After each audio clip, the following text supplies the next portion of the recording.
أعوذ بالله من الشيطان الرجيم. بسم الله الرحمن الرحیم. بحمدہ تعالی. ہمارے دورہ تفسیر القرآن کا آج سبق نمبر 99 سبق شروع ہو رہا ہے.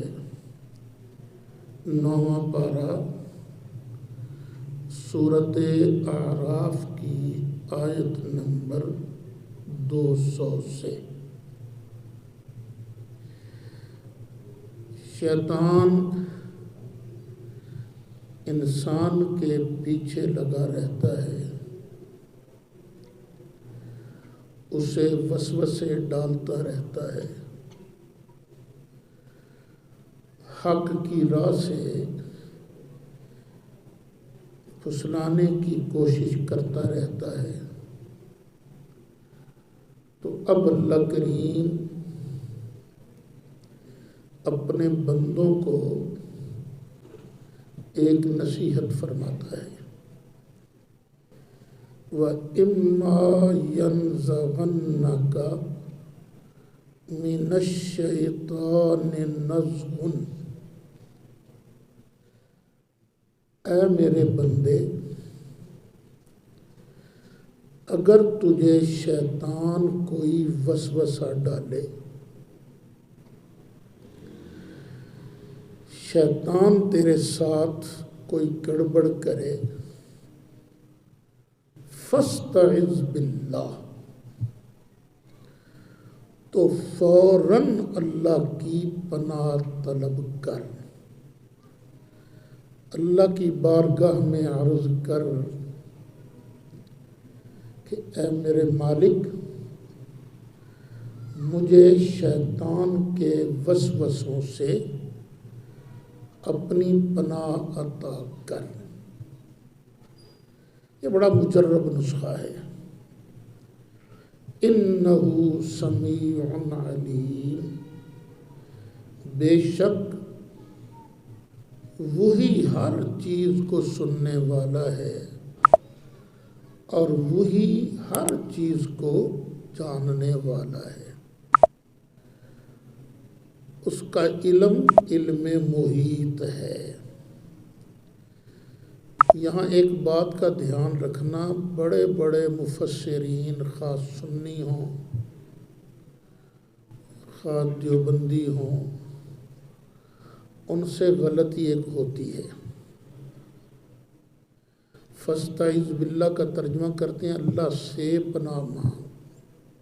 نہیں، اللہ سے تو نہیں نا، اللہ کی پناہ مانگنی ہے. اللہ کی پناہ مانگ. اعوذ باللہ من الشیطان الرجیم. میں اللہ کی پناہ طلب کرتا ہوں شیطان مردود کے حملوں سے، اس کے وسوسوں سے. تو پناہ کس کی مانگنی ہے؟ اللہ کی. کس سے مانگنی ہے؟ شیطان سے. تو گڑبڑ نہیں کرنا، بس غلطی ہو جاتی ہے انسانوں سے. پھر آگے اللہ تعالیٰ پرہیزگاروں کی ایک نشانی بیان فرماتا ہے. ان الذین اتقوا. بے شک وہ لوگ جو صاحبان تقوی ہیں، اللہ سے ڈرتے رہتے ہیں. اذا مسہم. جب انہیں مس کرتا ہے، چھوتا ہے، طائف من الشیطان. شیطان کا کوئی گروپ، شیطان کا کوئی گروہ، شیطان کی طرف سے جب انہیں وسوسہ آتا ہے، تذکروا، فٹ ہوشیار ہو جاتے ہیں، نصیحت حاصل کرتے ہیں.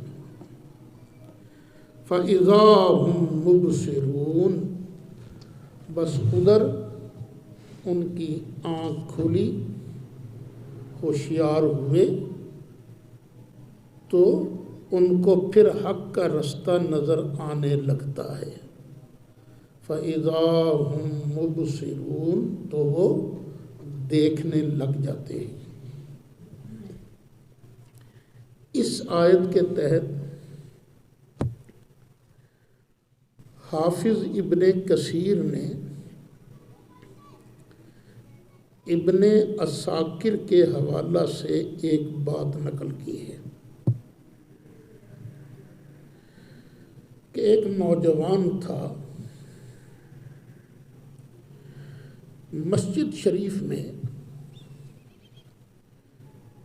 آتا جاتا رہتا تھا، عبادت گزار تھا۔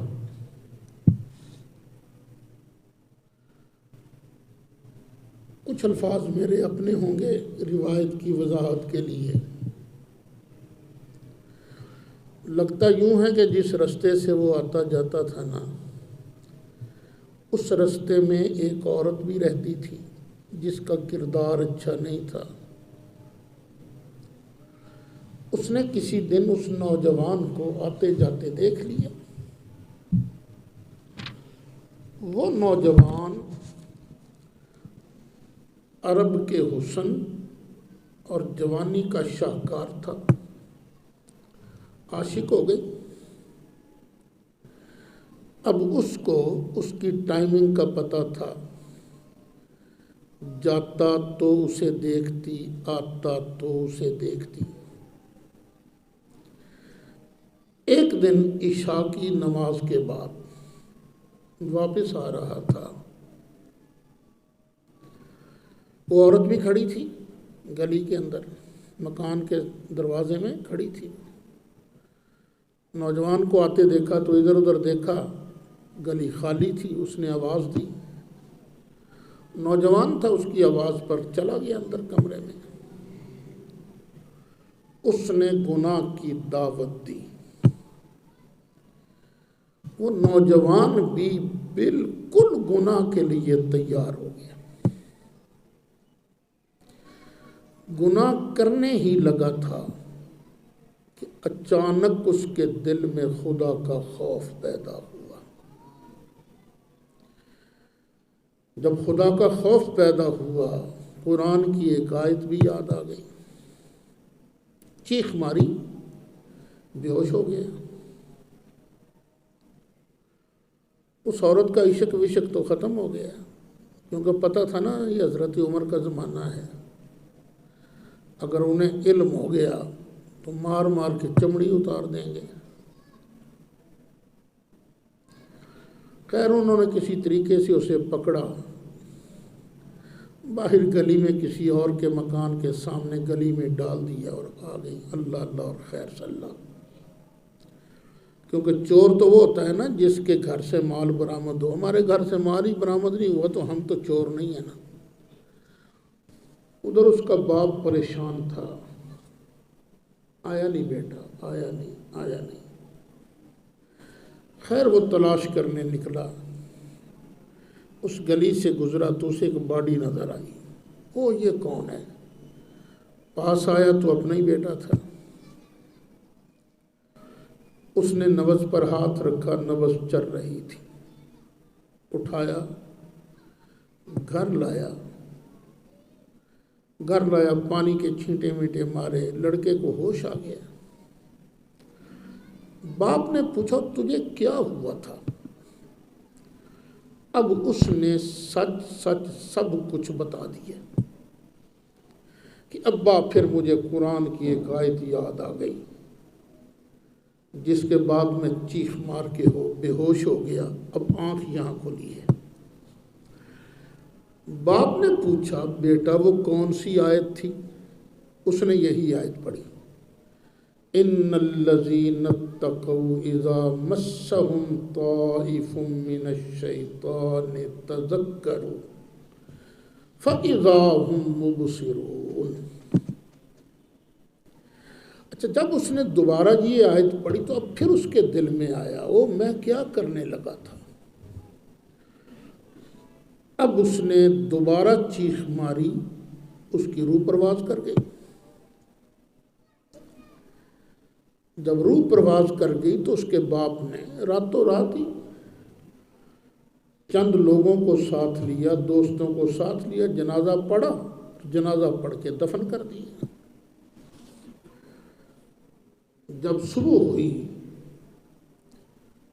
تو امیر المومنین حضرت سیدنا فاروق اعظم رضی اللہ عنہ کی بارگاہ میں کسی نے عرض کیا کہ حضرت رات اللہ سے ڈرنے کی ایک سچی مثال سامنے آئی ہے۔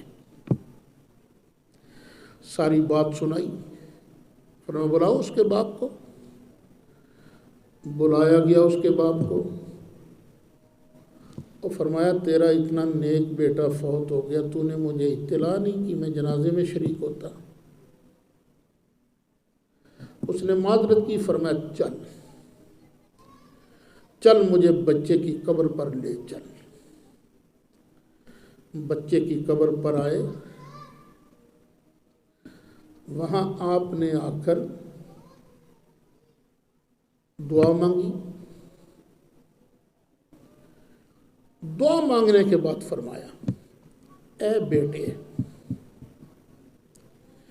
میرے اللہ نے قرآن میں اعلان فرمایا ہے وَلِمَنْ خَافَ مَقَامَ رَبِّهِ جَنَّتَانِ، جو اپنے رب کی بارگاہ میں کھڑے ہونے سے ڈرتا ہے اس کے لیے 2 جنتیں ہیں۔ بتا کیا تجھے یہ اللہ نے 2 جنتیں دی ہیں یا نہیں؟ بتا مجھے۔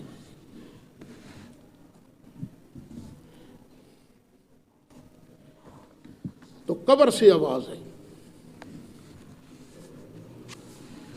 قبر سے آواز آئی فَأَجَابَهُ الْفَتَىٰ، نوجوان نے حضرت عمر کو جواب دیا من داخل القبر، قبر کے اندر سے، یا عمر، اے امیر المومنین حضرت عمر، قد اعطانیہما ربی عز وجل فی الجنت مرتین، اور میرے مالک نے 2 مرتبہ مجھے جنت 2 جنتیں عطا فرمائی، 2 مرتبہ 2 جنتیں عطا فرمائی۔ اب یہاں سے پتہ چلا جو اللہ سے ڈرتا ہے، شیطان مس تو کرتا ہے نا، وسوسہ تو ڈالتا ہے شیطان، تو جو آدمی ڈر جائے اللہ سے، گناہ سے بچ جائے، تو پھر اللہ کریم اسے 2 جنتیں عطا فرماتا ہے۔ پہلے تو میں کتابیں کھول کھول کے اسٹڈی کرتا تھا، سہولت بھی نہیں تھی، لیکن کتابیں کھولتا تھا، پڑھتا رہتا تھا۔ آج کل وہ کتاب اٹھانا اور پڑھنا اور ورق الٹنا پلٹنا یہ ذرا مشکل ہو گیا ہے، تو نئی ٹیکنالوجی کی وجہ سے آسانی پیدا ہو گئی ہے، ٹیب آ گیا ہے، اس کے اندر یہ اسامہ حذیفہ یہ ذیشان یہ کتابیں جو ہیں جمع کر دیتے ہیں، تو میرے لیے بڑی آسانی ہے، وہ چھوٹا سا ٹیب ہے، وہ اٹھایا، کلک کیا، جون کتاب نکالنی ہوئی نکال لی۔ اس میں ابن کثیر بھی ہے، اردو بھی ہے۔ میں آج اس کو دیکھ رہا تھا، اس آیت میں جو حضرت عمر اس کی قبر پر گئے اور جا کے آواز ماری، وہ سب ہضم کر گئے۔ یہ ٹیب کے اندر جو کتابیں ہیں وہ ہضم کر گئے۔ اور یہ تفسیر ہے احسن البیان، یہ وہابیوں کی لکھی ہوئی ہے، مدینہ منورہ سے چھپتی ہے، تقسیم ہوتی ہے، یہ بھی ٹیب کے اندر ہے۔ وَإِذَا قُرِئَ الْقُرْآنُ فَاسْتَمِعُوا لَهُ وَأَنصِتُوا لَعَلَّكُمْ تُرْحَمُونَ کی جو بحث اس کے اندر ہے وہ ٹائم میں سے غائب ہے. کیوں؟ اس لیے کہ کہیں جو امام کے پیچھے فاتحہ نہیں پڑھتے کہیں ان کی بات ہی سچی نہ ہو جائے. تو یہ جو ہے نا اعتبار نہیں ہے باقی کتابوں کا بھی، خواہ بخاری کیوں نہ ہو. میری بات یاد رکھنا، یہ آج پرنٹنگ کا دور ہے، پریس کا دور ہے، ٹیکنالوجی کا دور ہے، لیکن پھر بھی دن دہاڑے ڈاکہ مارا جاتا ہے. ڈاکہ، عبارتیں چینج کر دی جاتی ہیں. تو جب وہ پہلے صرف قلمی نسخے چلتے تھے، لوگ پتہ نہیں اس وقت کیا کیا کرتے تھے. امام بخاری رحمۃ اللہ علیہ کی ایک کتاب ہے الادب المفرد. ایک ہے نا بخاری شریف، اور بھی کتابیں ہیں. الادب المفرد یہ سانگلہ ہل کے وہابیوں نے وہ چھپائی. اس کے اندر ایک حدیث موجود ہے،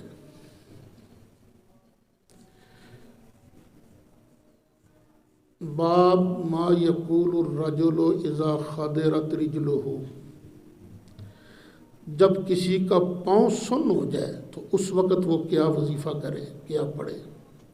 یہ چیپٹر ہے اور اس کے نیچے حدیث کیا ہے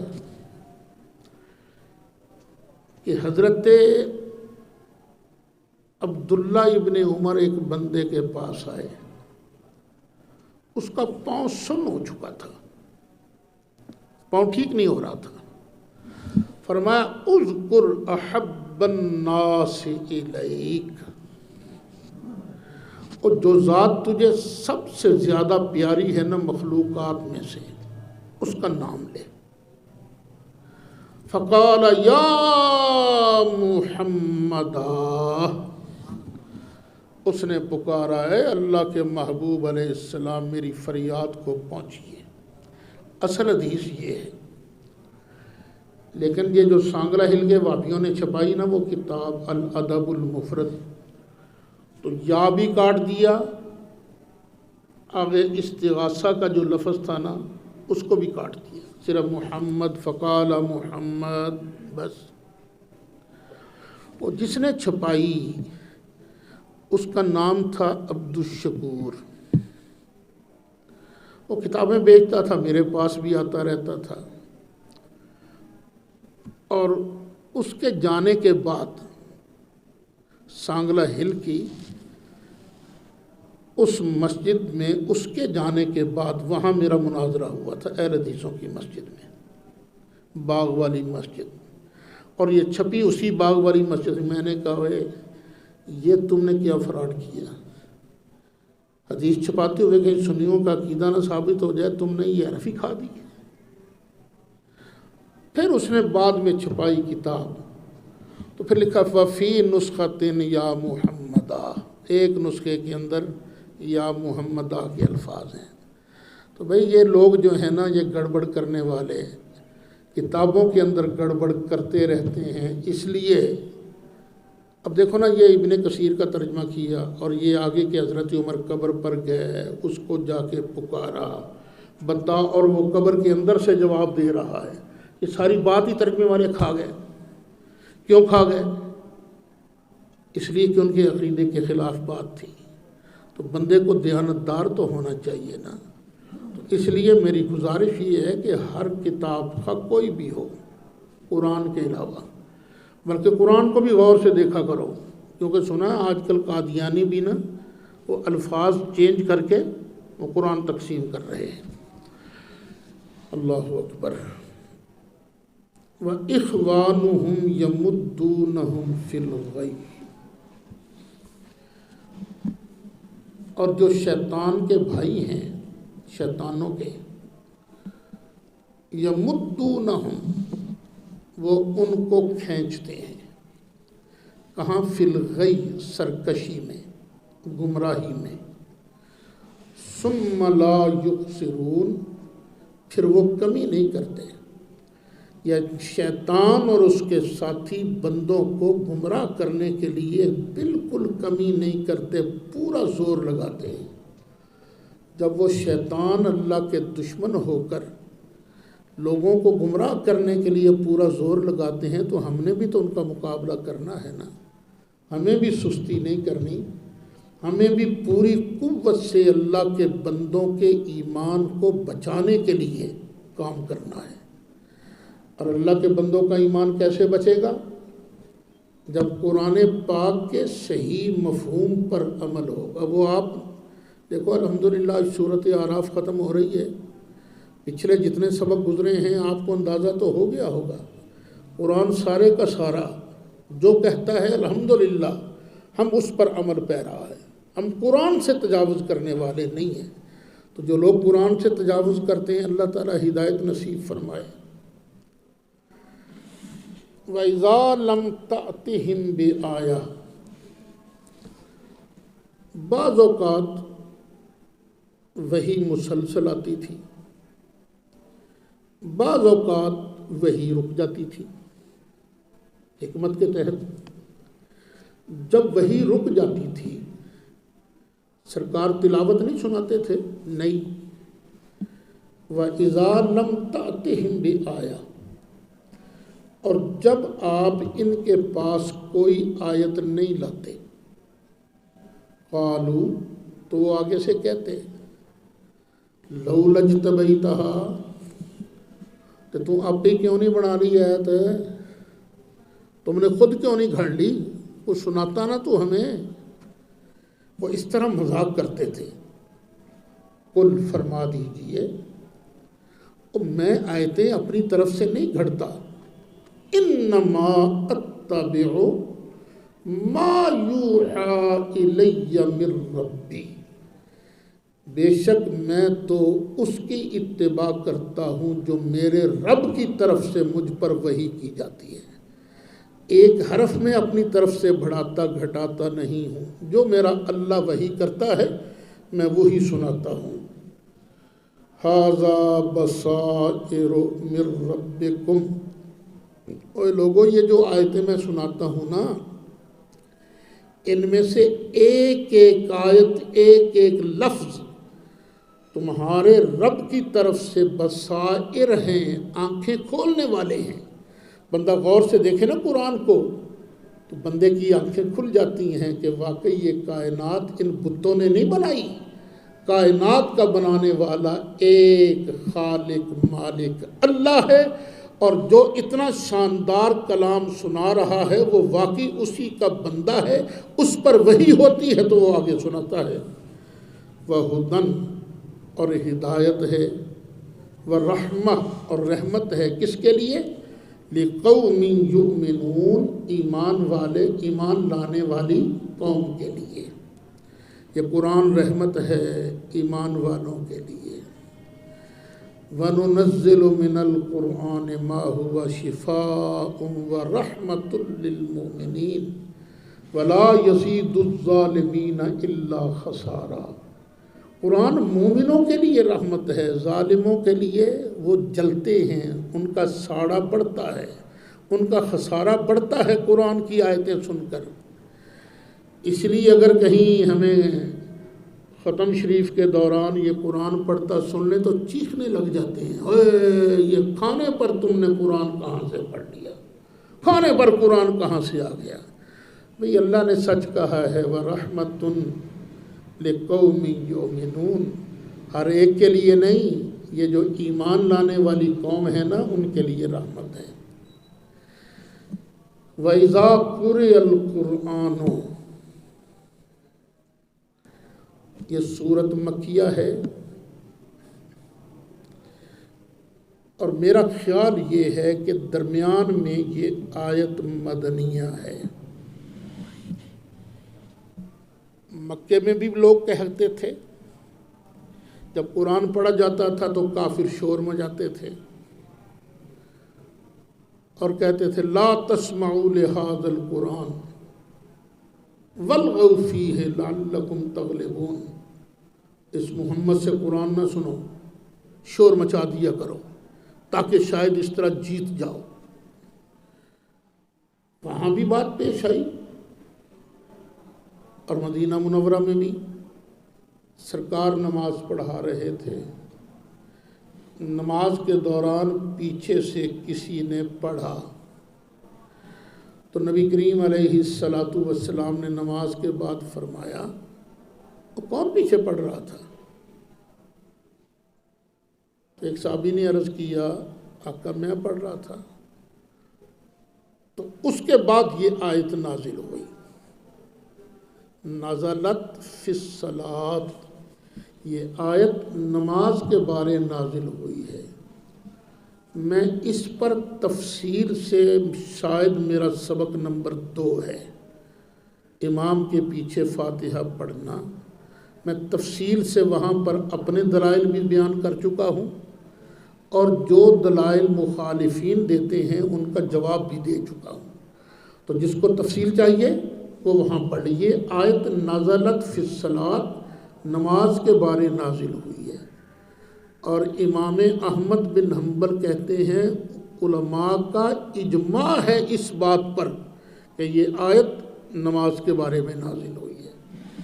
تو مقتدیوں کو حکم دیا جا رہا ہے، اے مقتدیو، جب پڑھا جائے قرآن، تمہارا امام قرآن پڑھے، فَاسْتَمِعُوا لَهُ، تو کان لگا کر سنو، وَأَنصِتُوا، اور خاموش رہو، تمہارے لب بند رہنے چاہیے، لَعَلَّكُمْ تُرْحَمُونَ، تاکہ تم پر رحم کیا جائے۔ اور اس موضوع پر میرا مناظرہ بھی ہے 11 اپریل سن 1994 میں سانگلہ ہل کی اسی مسجد میں میرا مناظرہ ہوتا ہے۔ بڑا شاندار مناظرہ ہے، یوٹیوب پر پڑا ہوا ہے، اس کو سن لیجئے، ایمان تازہ ہو جائے گا۔ وَاذْكُرْ رَبَّكَ فِي نَفْسِكَ، اپنے رب کو یاد کر، فی نفسک، اب اس کے 2 معنی ہیں، اپنے دل میں، اپنے دل میں رب کو یاد کر، یا یہ کہ جب اکیلے بیٹھے ہو نا، تنہائی میں اپنے رب کو یاد کر۔ سامنے تو تم یاد کرتے ہو نا، تو اس میں ریاکاری بھی آ سکتی ہے، دکھلاوا بھی ہو سکتا ہے، لوگوں کو دکھانے کے لیے تو تقریر کر رہا ہے، تو تلاوت کر رہا ہے، تو نعت پڑھ رہا ہے۔ نہیں، جب بالکل اکیلا ہو اس وقت اپنے رب کو یاد کر، یا ترجمہ کیا ہے؟ اپنے رب کو یاد کر اپنے دل میں۔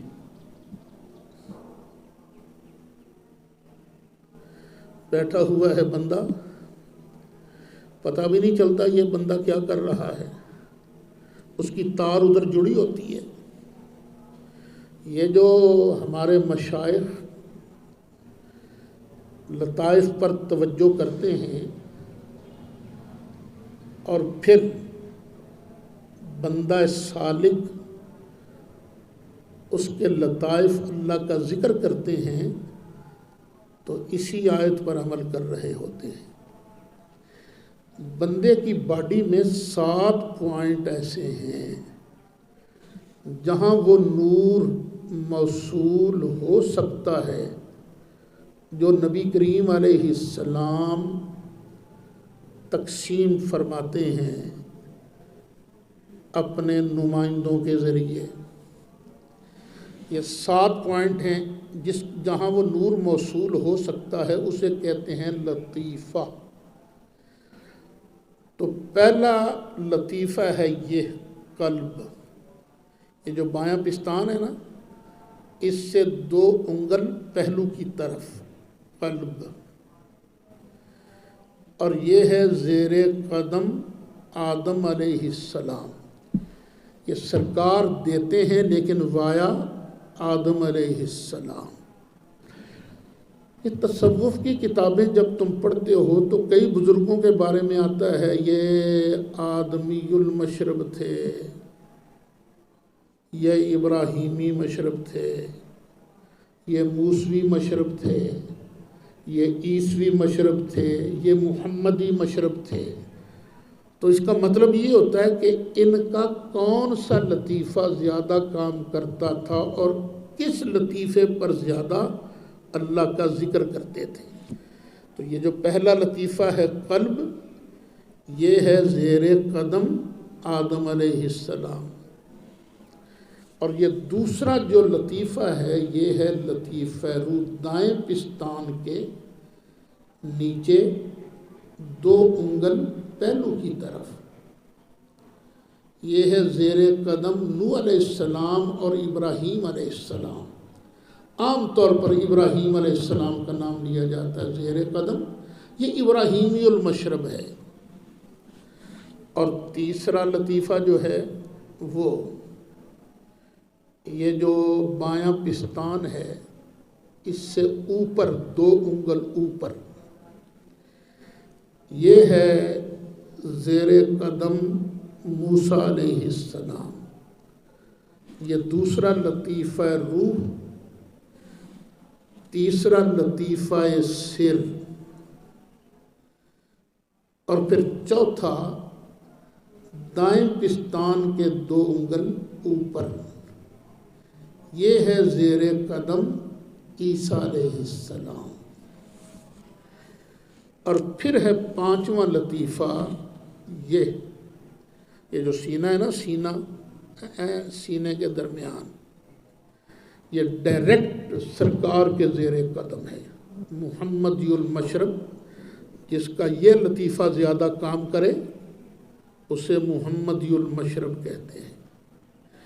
یہ جو 5 لطیفے ہیں یہ کسی نہ کسی نبی کے قدم پر ہیں۔ پھر اس کے بعد ہے چھٹا لطیفہ، وہ یہ ہے، اسے کہتے ہیں لطیفہ نفس۔ اس لطیفہ نفس کا ایک کمال عجیب ہے، جو یہاں پر اللہ اللہ کرتا ہے نا، اس کے اندر عاجزی پیدا ہوتی ہے۔ اس کا تعلق ہے خاک کے ساتھ۔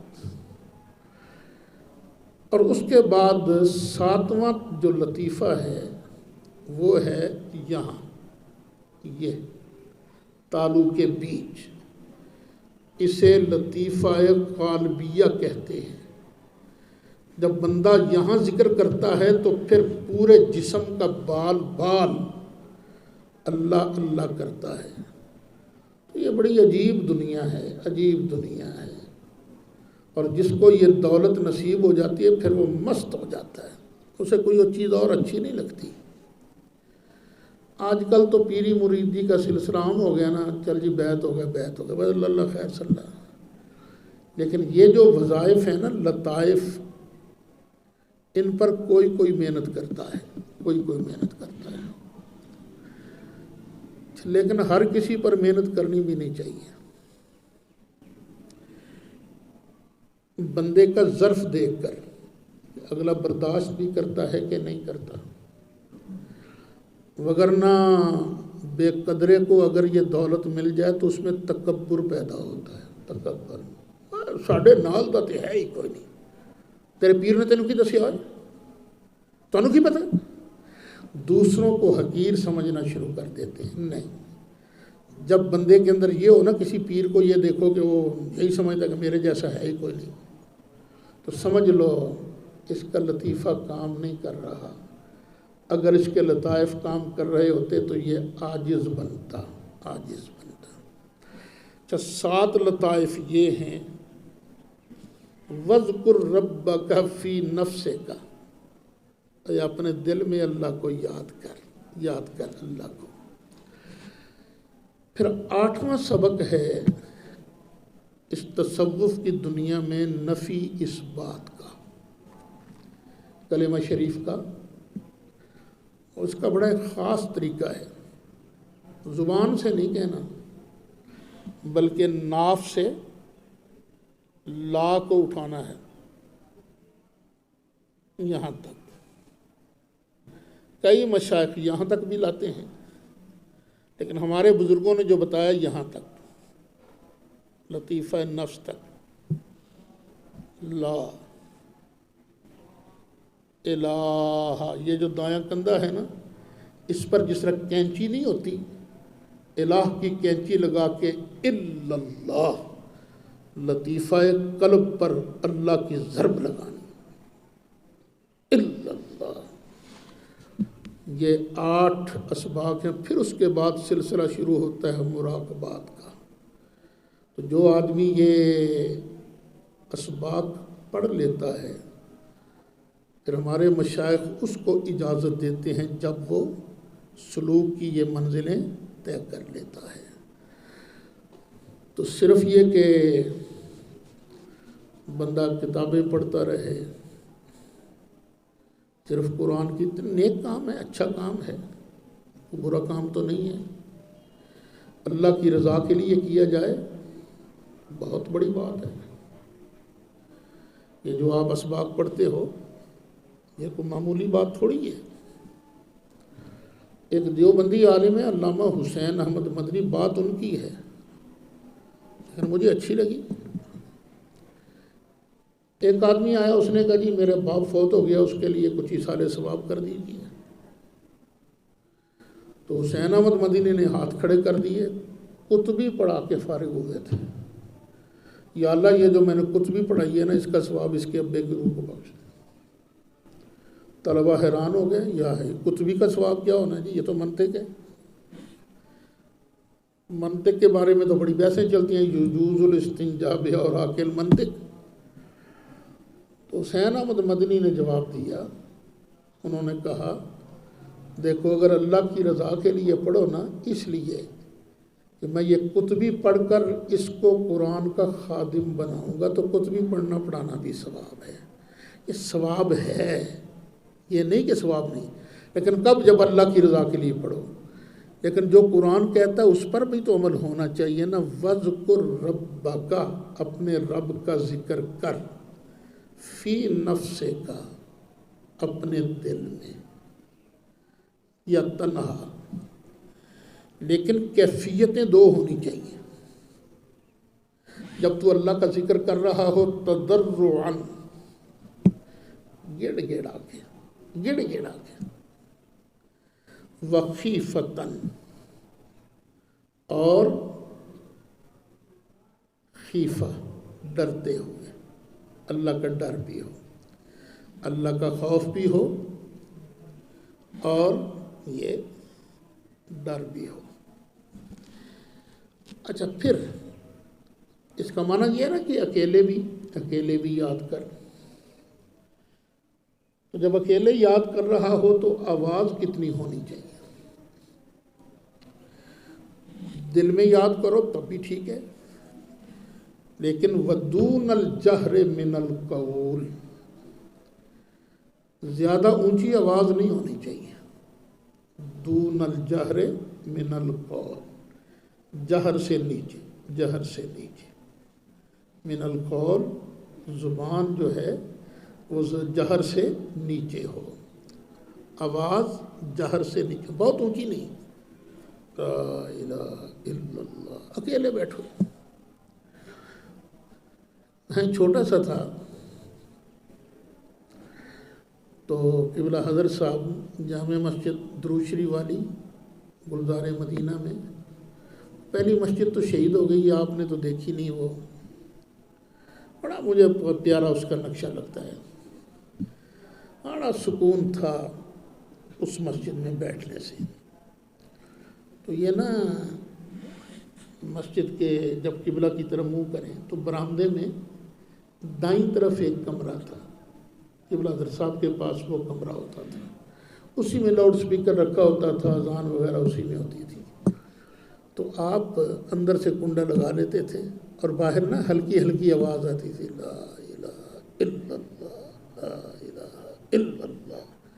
یعنی مطلب ہے کہ ہمارے بزرگ جو ہیں یہ ذکر خفی پسند کرتے ہیں، لیکن جہر کی بھی نفی نہیں، لیکن نہیں اتنا زیادہ نہیں کہ ڈنڈ پائی ہوئے تو کھپ پائی، نہیں، ڈرتے ہوئے اللہ کا خوف طاری ہو، بالغدو، صبح بھی، والآصال، اور شام کو بھی، ولا تکن من الغافلین، اور غفلت میں نہ رہنا، غافل نہ ہونا۔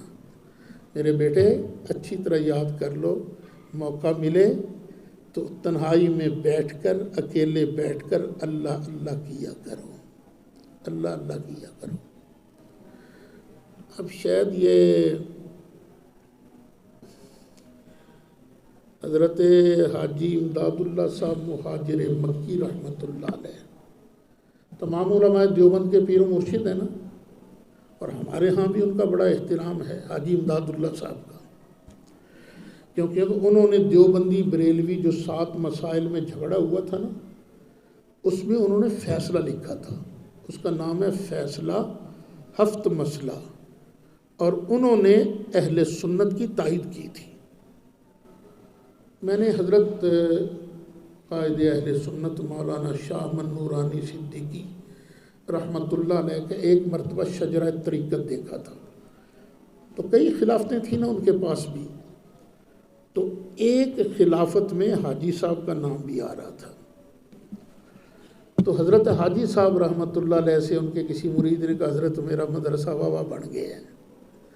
فرمایا ہاں ٹھیک ہے، میں تو اس وقت خوش ہوں گا جب یہاں 4 اللہ اللہ کرنے والے بھی پیدا ہو جائیں گے، تو یہ اللہ اللہ کرنا بہت بڑی دولت ہے، یہ کیا کرو۔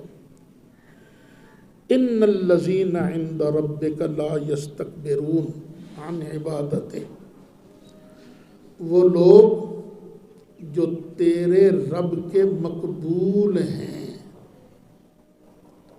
اندہ کا معنی قریب، مقبول، مقربان بارگاہ الہی، لا یستکبرون عن عبادتہ، وہ اللہ کی عبادت سے اکڑتے نہیں ہیں، تکبر نہیں کرتے ہیں۔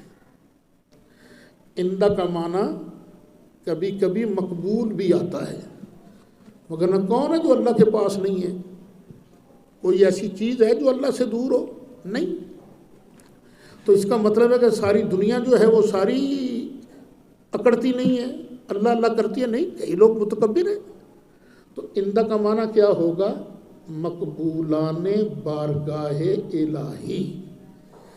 اب یہ پھر میں یاد کراتا ہوں، وَلَا تَقُولُوا وَلَا تَحْسَبَنَّ الَّذِينَ قُتِلُوا فِي سَبِيلِ اللَّهِ أَمْوَاتًا بَلْ أَحْيَاءٌ عِندَ رَبِّهِمْ، بلکہ وہ زندہ ہیں اور اپنے رب کے مقبول ہیں، اپنے رب کے مقبول ہیں۔ تو ان الذین عند ربک، بے شک وہ لوگ جو تیرے رب کے مقبول ہیں، مقرب ہیں، لا یستکبرون عن عبادتہ، وہ اللہ کی عبادت سے تکبر نہیں کرتے، وَيُسَبِّحُونَهُ، اور اس کی تسبیح کرتے رہتے ہیں، اس کی پاکی بیان کرتے ہیں، اس کی عظمتیں بیان کرتے ہیں، واہ میرا مولا اتنی عظمتوں والا ہے۔ وَلَهُ يَسْجُدُونَ، اور صرف اسی کے لیے سجدہ کرتے ہیں۔ یہاں سے پتہ چلا سجدہ صرف اللہ کے لیے، اللہ کے لیے، نہ کسی پیر کے لیے، نہ کسی نبی کے لیے، نہ کسی قبر کے لیے۔ ہمیں لوگ کہتے ہیں تم قبروں کو سجدہ کرتے ہو، میں کہتا ہوں پچھلی شریعتوں میں تھا، مخلوق کو سجدہ تھا، لیکن ہماری شریعت میں نہیں، کسی کو سجدہ جائز نہیں۔ مجھے اب یاد نہیں، میں 35 یا 36 مرتبہ مسجد نبوی شریف حاضر ہوا ہوں، سفر کیے ہیں میں نے سعودیہ کے۔ ہمارے لیے سب سے شان والی قبر تو نبی کریم علیہ السلام کی قبر ہے نا بیٹے، کبھی ہم نے اس قبر کو سجدہ نہیں کیا، یہاں کسی قبر کو کیسے سجدہ کریں گے؟ نہیں نہیں، ہم پر الزام ہے۔ قبر چومنا جائز ہے، لیکن ہم تو اس سے بھی منع کرتے ہیں۔ کیوں؟ اگر کسی کے سامنے قبر چومو گے تو کیا نظارہ کیا بنے گا؟ یہی لگے گا کہ یہ ماتھا لگا رہا ہے۔ اب کس کس کو سمجھاؤ گے کہ میں نے ماتھا نہیں لگایا تھا، صرف ہونٹ لگائے تھے؟ اس لیے کسی کے سامنے قبر بھی مت چومو۔ ہاں، خاصاں دی گل عامہ گے، نہیں مناسب کرنی۔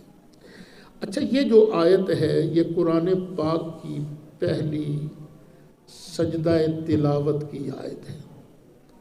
صحیح قول کے مطابق قرآن مجید میں 14 آیات سجدہ ہیں۔ آیات سجدہ 14 ہیں۔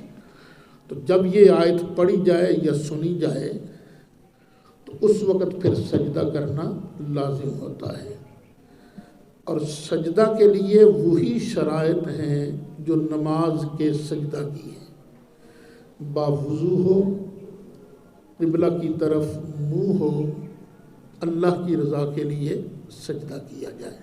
تو چلو ابھی سجدہ کر لو، بعد میں کہاں موقع ملتا ہے،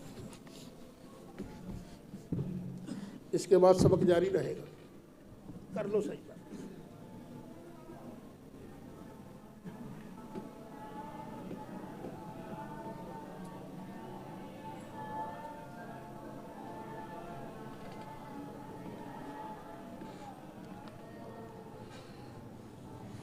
اللہ تعالیٰ کے کرم سے، اس کی عنایت سے، اس کے فضل سے سورۃ اعراف مکمل ہو گئی۔ ظاہر ہے میں انسان ہوں، ہو سکتا ہے بعض اوقات بولنے میں سبقت لسانی بھی ہو جاتی ہے، بندہ صحیح بات سمجھ بھی نہیں سکتا، ہو سکتا ہے غلطیاں ہوئی ہوں گی۔ تو دعا کرو اپنے مالک کی بارگاہ، مالک اپنے فضل سے ساری غلطیاں، کمیاں، کوتاہیاں معاف فرما دینا، اور جہاں میں نے غلط سمجھا ہے مجھے توفیق عطا فرما کہ میں اس کا ازالہ کر سکوں، اور یا اللہ جو صحیح بیان ہوا ہے مالک اپنے فضل سے اس کو قبول کر کے میری اور ان سارے بچوں کی، اور جو بھی سننے والا ہے جہاں جہاں بھی بیٹھا ہے، یوٹیوب کے ذریعے، فیس بک کے ذریعے، اے میرے مالک سب کے لیے جنت عطا فرما، سب کی بخشش فرما۔ صلی اللہ علیہ وسلم۔ اعوذ باللہ من الشیطان الرجیم، بسم اللہ الرحمن الرحیم۔ یسألونک عن الانفال۔ اسلام سے پہلے جب جنگ ہوتی تھی، قانون تو تھا کوئی نہیں کہ یہ جو مال ملا ہے جنگ کے ذریعے اس کو کیسے تقسیم کرنا ہے، تو جس کے ہتھے جتنا چڑھ جاتا وہ خود قبضہ کر لیتا۔ بدر کی لڑائی ہوئی، بدر کی لڑائی میں کچھ لوگ نبی کریم علیہ السلام کے ارد گرد پہرا دے رہے تھے، کیونکہ جب سربراہ کو قتل کر دیا جائے تو جنگ ہاری جاتی ہے۔ تو سب سے بڑا کام کیا تھا؟ سرکار کی ذات مبارکہ کا دفاع کرنا اور ان کے قدموں پر قربان ہونا۔ کچھ لوگ اس ڈیوٹی پر تھے، اور کچھ لوگ جب کافر بھاگنے لگے تو ان کو پیچھے سے مار رہے تھے تاکہ یہ رکنے نہ پائیں، بھاگ جائیں، اور کچھ لوگ کافر جو مال چھوڑ کر گئے تھے اس پر قبضہ کرنے لگے۔ جب اللہ تعالیٰ نے فتح عطا فرما دی تو جنہوں نے مال پر قبضہ کیا تھا وہ کہتے تھے یہ ہمارا ہے، ہم نے قبضہ کیا ہے، اور جو کافروں کے پیچھے جا رہے تھے انہوں نے کہا اگر ہم کافروں کو نہ بھگاتے تو تم اس مال پر قبضہ کیسے کرتے؟ اصل کردار تو ہمارا ہے۔ اور جو نبی کریم علیہ السلام کی خدمت میں مصروف تھے انہوں نے کہا سب سے بڑی خدمت تو ڈیوٹی ہم ادا کر رہے تھے، اس لیے اس مال غنیمت پر ہمارا حق ہے. یہ ایک نزاع کی صورت پیدا ہو گئی. تو اللہ تعالیٰ نے یہ آیات مبارکہ نازل فرمائی. فرمایا یسألونک عن الانفال، یہ آپ سے انفال کے بارے پوچھتے ہیں. انفال جمع ہے نفل کی. ایک ہوتا ہے واجب اور ایک جو واجب نہیں نفل ہوتا ہے. اللہ اپنے فضل سے عطا کرتا ہے یا بندہ اپنی طرف سے ڈیوٹی ادا کرتا ہے. ہم جو نفل کرتے ہیں، نفل پڑھتے ہیں، یہ کیا ہے؟ اپنی طرف سے ڈیوٹی ادا کرتے ہیں. واجب نہیں ہے ہم پر، لیکن اپنی طرف سے ڈیوٹی ادا کرتے ہیں، یہ بھی نفل. اور جو اللہ نے کچھ چیزیں اپنے ذمہ کرم پر لی ہوئی ہیں نا، جو اس کے علاوہ عطا کرے وہ بھی نفل. تو مال غنیمت کو کہا گیا نفل. یہ آپ سے اموال غنیمت کے بارے میں سوال کرتے ہیں. قل محبوب فرما دیجئے الانفال للہ والرسول، یہ جتنے اموال غنیمت ہیں ان کا مالک ہے اللہ اور اس کا رسول. اب تم تینوں گروپوں کا کوئی حق نہیں. یہ تو رسول اللہ کے صدقے تمہیں اللہ نے دیا ہے نا، اس لیے فیصلہ وہی ہوگا جو نبی کریم علیہ السلام اللہ کے حکم سے ارشاد فرمائیں گے. لو جی، سارا جھگڑا ہی ختم کر کے رکھ دیا. جب قرآن کا حکم آ گیا صحابہ نے سر تسلیم خم کیا، بالکل ٹھیک ہے. فاتقوا اللہ، اللہ سے ڈرتے رہو. وَأَصْلِحُوا ذَاتَ بَيْنِكُمْ، آپس میں لڑو نہیں، اپنے اندر صلح صفائی رکھو، اصلاح کرو، صلح کرو اپنے درمیان، مت جھگڑو. وَأَطِيعُوا اللَّهَ وَرَسُولَهُ، اور اطاعت کرو اللہ کی بھی اور اللہ کے رسول کی بھی. اللہ تعالیٰ اور اس کا پیارا رسول علیہ السلام جو تمہیں حکم عطا فرمائے اسی کی پابندی کرو. ان کنتم مؤمنین، اگر تم ہو ایمان والے. یہاں ابتدا میں اتنا فرمایا گیا کہ یہ اموال غنیمت کا مالک کون ہے؟ اللہ، اور اللہ کی عطا سے اس کا رسول. پھر آگے ایمان والوں کو درمیان میں کچھ نصیحتیں فرمائی جا رہی ہے.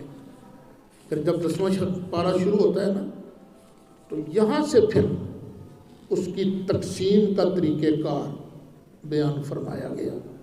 وَاعْلَمُوا أَنَّمَا غَنِمْتُم مِّن شَيْءٍ فَأَنَّ لِلَّهِ خُمُسَهُ وَلِلرَّسُولِ وَلِذِي الْقُرْبَى وَالْيَتَامَى وَالْمَسَاكِينِ وَابْنِ السَّبِيلِ.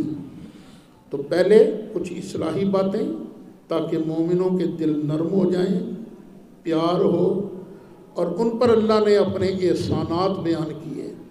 یہ بھی میرا احسان یاد رکھو، یہ بھی میرا احسان، تمہارا حق کوئی نہیں، یہ اللہ نے اپنے فضل سے تمہیں مال عطا کیا ہے، تو اللہ جیسے چاہے گا تقسیم فرمائے گا. باقی انشاءاللہ